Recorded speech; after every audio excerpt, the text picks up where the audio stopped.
Bonjour à tous. Eh bien, prenons un instant aujourd'hui pour lire et méditer un passage du livre du ciel de Luisa Picaretta.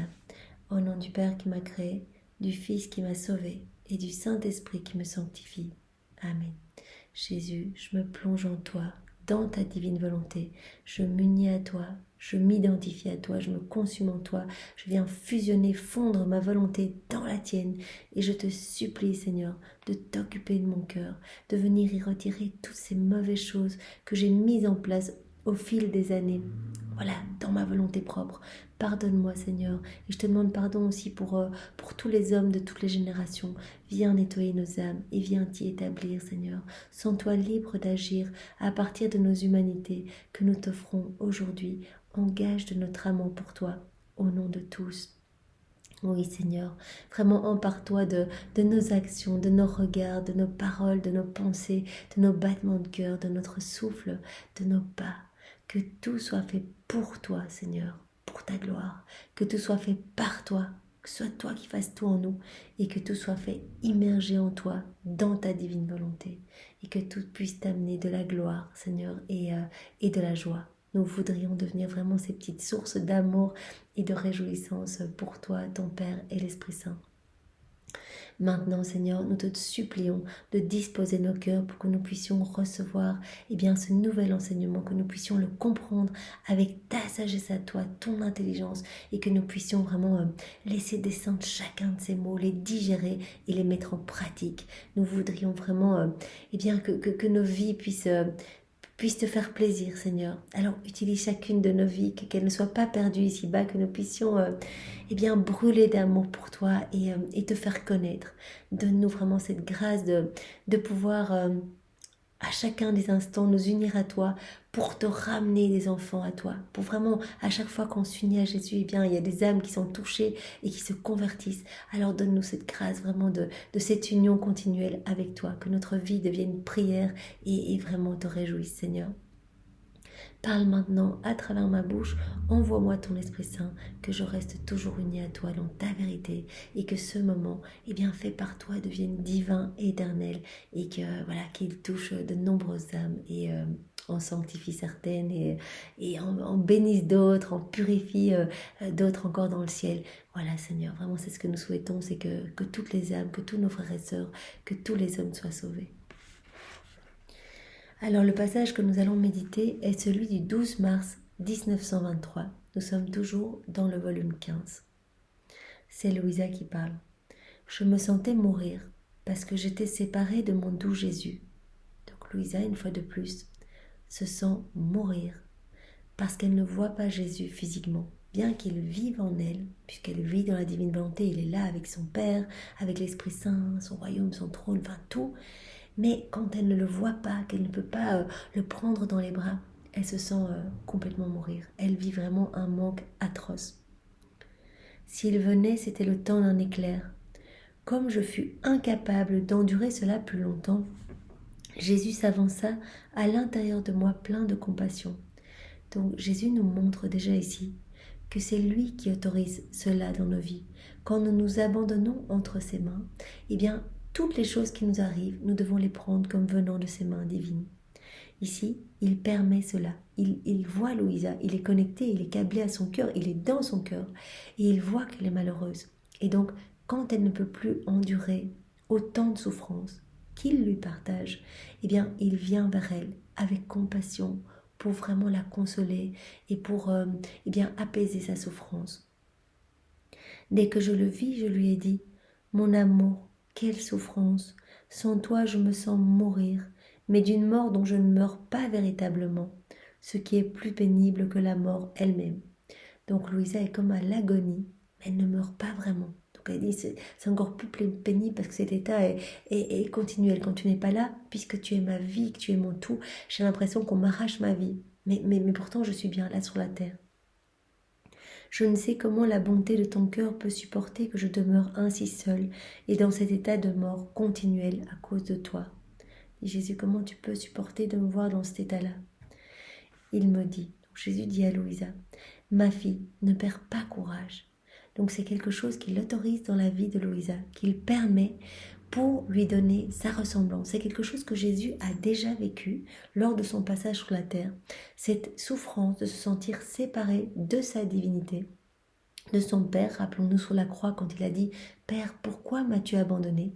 Eh bien, son Père a permis cette souffrance morale de se sentir complètement abandonné pour que Jésus puisse vraiment enclore toutes les souffrances de tous les hommes, tous nos péchés, qu'il puisse vraiment nous reconnecter à la divine volonté, nous réhabiliter.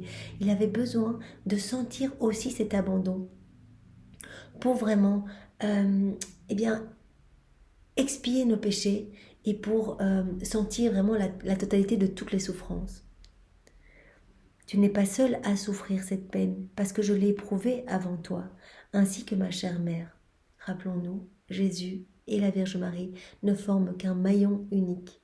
Tout ce que Jésus a souffert à l'intérieur, vraiment ce dont nous n'avions pas aidé, donc vraiment toutes ces peines morales que lui infligeait son Père, sa divinité, tout ce qui était infligé à son humanité par sa divinité, eh bien Marie a tout vécu en même temps. C'est pour cela qu'on l'appelle la mère des douleurs. Elle a vraiment tout ressenti. C'est vraiment la co-rédemptrice parfaite. Et donc il dit, ce que tu éprouves maintenant, ces petites morts continuelles quand tu ne me vois pas, je les ai ressenties et ma maman aussi. Ma peine était pire que la tienne. Que de fois mon humanité gémissante se sentit seule comme si ma divinité l'avait abandonnée. Que de fois Jésus s'est senti abandonné par sa divinité, même si elle lui était inséparable, même si voilà, Jésus, vrai Dieu, vrai homme, était totalement immergé de la divine volonté, bien sûr. Et donc il était impossible d'avoir cette séparation entre mon humanité et ma divine volonté, mais je sentais cet abandon qui était autorisé par mon Père pour que je puisse enclore bien, toutes les douleurs des hommes et refaire leur vie. La raison de cela était de créer en mon humanité une place pour l'expiation et la souffrance. Voilà ce que je disais précédemment. Ce qui n'était pas possible pour ma divinité. La divinité ne peut pas souffrir, ne peut pas être dans la peine. Donc vraiment, c'est l'humanité de Jésus qui a dû tout prendre, reprendre vraiment chacun de nos actes déconnectés de la divine volonté, chacun de nos regards, chacun de nos pas, toutes les fois où nous ne pensons pas à Jésus, etc. Il a dû reprendre tout cela, le vaincre avec sa volonté humaine et le refaire avec sa divine volonté. Et ça a été au prix de mort continuelle. Chaque acte déconnecté, une mort pour Jésus. Un regard déconnecté de la divine volonté, un regard où on ne pense pas à Jésus, une mort pour Jésus. Et c'est quelque chose qu'il vit encore. Eh bien, il dit, cette passion dans ma divinité, elle est éternelle.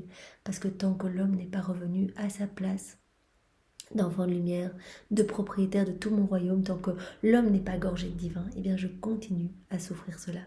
Mais donc il a été nécessaire que je souffre cette peine de l'abandon pour, pour créer dans mon humanité une place pour l'expiation et la souffrance. Comme j'ai senti âprement cette désolation, néanmoins, cela était nécessaire. Tu dois savoir que lorsque ma divinité lança l'œuvre de la création, elle lança aussi toute la gloire, les bienfaits et le bonheur pour chaque créature, que chaque créature donc devait posséder. Non seulement cette vie, mais dans la patrie céleste.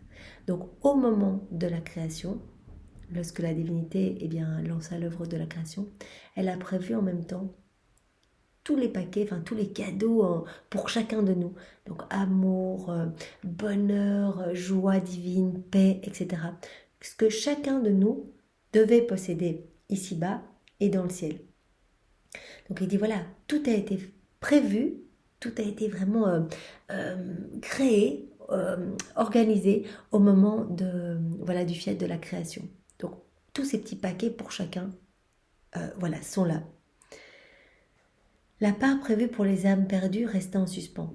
Oui, les âmes qui n'ont rien pris, qui n'ont pas pris cette joie divine, cette paix divine, etc., ici sur la terre ou après, qui ont choisi la perdition, cette part, elle reste en suspens, puisqu'il n'y a personne à qui la donner. Parce que j'avais à tout compléter et tout absorber en moi, j'ai souffert la désolation que les damnés eux-mêmes éprouvent en enfer. Donc Jésus a dû tout prendre, tout inclure en lui, tout vivre en lui pour tout réparer. Et donc il a même pris la souffrance des âmes en enfer. Comme cette souffrance m'a été pénible, c'était une mort impitoyable. Cependant, tout cela était nécessaire. Donc Jésus a repris nos souffrances, tout ce qu'on vit quotidiennement, il a pris nos souffrances. Il a pris nos péchés, nos misères, tout ce qui est déconnecté de la divine volonté pour le refaire. Ça a été des morts continuelles pour lui. Il a pris nos morts naturelles aussi. Il a vécu la souffrance de nos morts naturelles et la souffrance des âmes en enfer.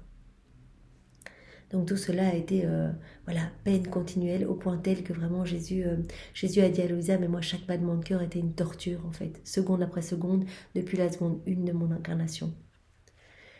Puisque je devais absorber en moi tout ce qui est sorti de nous lors de la création. Jésus a dû prendre en lui tout ce qui est sorti des mains du Créateur pour rendre tout à Dieu, en fait pour payer cette dette d'amour et de gloire. Tout ce qui est sorti des mains de Dieu doit retourner à Dieu. Et Jésus est venu tout prendre en lui pour tout ramener à Dieu et refaire tous les actes mauvais et déconnectés.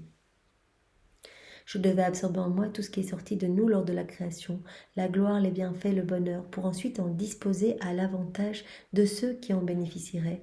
Il me fallait absorber toutes les souffrances et même la privation de ma divinité. C'est quelque chose qu'il a choisi de vivre.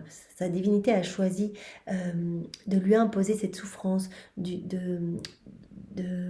manque en fait, de la privation de Dieu. Il a même ressenti ça.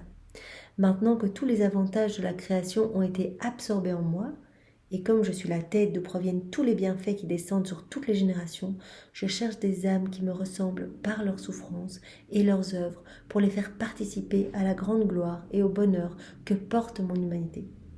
Jésus a tout pris en lui, tout ce qui était prévu, tous les cadeaux pour chacun, la gloire, les bienfaits, le bonheur, etc. Et il dit maintenant, je cherche des âmes qui vont me ressembler, qui vont me laisser continuer ma vie en elles. Donc nous allons devenir dans la divine volonté, comme Jésus le dit dans un autre passage, des extensions de sa propre humanité. Donc il va venir continuer ses souffrances en nous partageant ce que lui a ressenti lors de son passage sur la terre. Il dit c'est nécessaire pour que vos souffrances unies aux miennes portent les fruits de mes souffrances rédemptrices. Et donc que tous ces cadeaux, toutes ces choses magnifiques qu'on a prévu de donner à chacun, que tout puisse être distribué vraiment dans tous les cœurs de toutes les générations. Puisque ce ne sont pas toutes les âmes qui veulent profiter de cela et qui sont vidées d'elles-mêmes et des choses de la terre, j'en cherche avec lesquelles je puisse devenir intime et chez lesquelles je puisse créer la souffrance d'être privé de ma présence. Donc quand on unit nos souffrances, Jésus va profiter de notre souffrance pour vraiment quand on va s'unir, faire de notre souffrance une souffrance rédemptrice, puisque la sienne, il va continuer à souffrir en nous ce qu'il souffrait. J'ai mal à la tête, Jésus va unir, quand on va s'unir à Jésus, Jésus va venir distribuer les fruits des souffrances qu'il avait quand il a été couronné d'épines. Donc vraiment, quand il réparait le péché de la pensée, les péchés d'orgueil, les ressentiments, etc. Quand, par exemple, on a des douleurs dans le corps, qu'on les unit à Jésus, à celle de Jésus, Jésus va pouvoir continuer à souffrir en nous et distribuer les fruits, par exemple, de sa flagellation, quand il souffrait dans chaque centimètre de son corps, vraiment pour expier nos péchés contre la pureté, nos péchés de la chair. Donc vraiment, quand on s'unit, c'est magnifique, mais Jésus peut vraiment distribuer vraiment tous les bienfaits attachés à ses propres souffrances à lui. Et donc il dit, je cherche des âmes maintenant qui sont très très proches de moi, qui sont très intimes et qui m'aiment, à qui je vais pouvoir partager cette souffrance de la privation de la divinité. Donc des âmes qui vont être privées de ma présence, qui vont ressentir cette privation comme une torture. L'âme qui souffrira cette désolation en viendra à acquérir la gloire que comporte mon humanité et que rejettent les autres. Voilà, donc cette âme-là qui va unir cette souffrance-là, Jésus va vraiment recevoir cette ressemblance avec Jésus, puisque lui a souffert continuellement ces souffrances d'abandon, donc d'abandon non seulement de la part des créatures, mais aussi cette sensation d'être abandonné par son Père. Et donc tous les fruits de ces souffrances-là vont pouvoir être donnés à celui qui va pouvoir partager ces souffrances, mais pas que, donc dans notre âme, mais aussi dans toutes les âmes de tous les hommes. Si je n'avais pas été presque toujours avec toi, tu ne m'aurais ni connu ni aimé, et par la suite, tu n'aurais pas pu expérimenter la peine de cette désolation, puisque cela t'aurait été impossible. Donc Jésus dit, c'est une grâce. Moi vraiment, j'ai travaillé ton cœur pour que je puisse te partager cette souffrance-là de, voilà, cette amertume que tu ressens d'être séparé de moi. C'est parce que je t'ai tellement donné avant que j'ai pu te partager, eh bien, cette souffrance. Si je ne m'étais jamais montré à toi, tu n'aurais jamais ressenti la désolation de mon absence. Il t'aurait manqué les fondements pour cette souffrance. Oh, combien d'âmes sont séparées de moi et même mortes. Ces âmes sont tristes si elles sont privées d'un petit plaisir ou de quelques autres velléités. Toutefois, pour ce qui est de la privation de moi, elles ne ressentent pas un soupçon de regret et n'y accordent pas même une pensée. En fait, Jésus dit, regarde Louisa, toi, eh bien, ton cœur a été tout ouvert pour recevoir eh bien, toutes mes grâces, toutes mes bénédictions, au point tel que tu n'arrives plus à vivre sans moi, que vraiment tu as construit toute ta vie autour de moi et que c'est ma divinité qui vit en toi, c'est ma divine volonté qui opère en toi. Et donc vraiment le manque de ma présence est insupportable pour toi. Alors regarde eh bien, tous les autres hommes qui vivent sans moi et qui ne veulent pas de moi, qui me chassent de leur vie et qui vraiment ne souffrent pas du tout de cette absence. Eh bien toi, en te partageant cette souffrance, tu vas pouvoir réparer au nom de tous ceux qui ne m'aiment pas, qui sont froids, indifférents et qui m'ont chassé de leur vie, de leur foyer, de leur communauté ou que sais-je. Par conséquent, ta souffrance devrait te consoler parce qu'elle est un signe certain que je suis venue à toi. Le fait de souffrir l'absence de Jésus, c'est déjà un signe que Jésus a donné énormément de grâce. Parce que vraiment, il y a d'abord eu voilà, cette union pour sentir après le moment où Jésus se retire un petit peu. Donc c'est vraiment un signe de grâce divine. Voilà, c'est un signe certain que je suis venue à toi, que tu me connais et que ton Jésus veut t'accorder la gloire, les bienfaits et le bonheur que les autres rejettent. Voilà, tous ces petits paquets, les fruits de la rédemption, voilà, tout ce que Jésus veut nous donner, sa joie, ses attributs, etc. Eh bien, tout ce qui est rejeté, Jésus veut le donner à l'âme qui s'ouvre à lui. Il va donner les grâces réservées à 10, 100, 1000, 10 000 personnes pour autant que voilà, le cœur s'ouvre, il va tout déverser. Il dit à Louisa, voilà, je te partage ça à toi.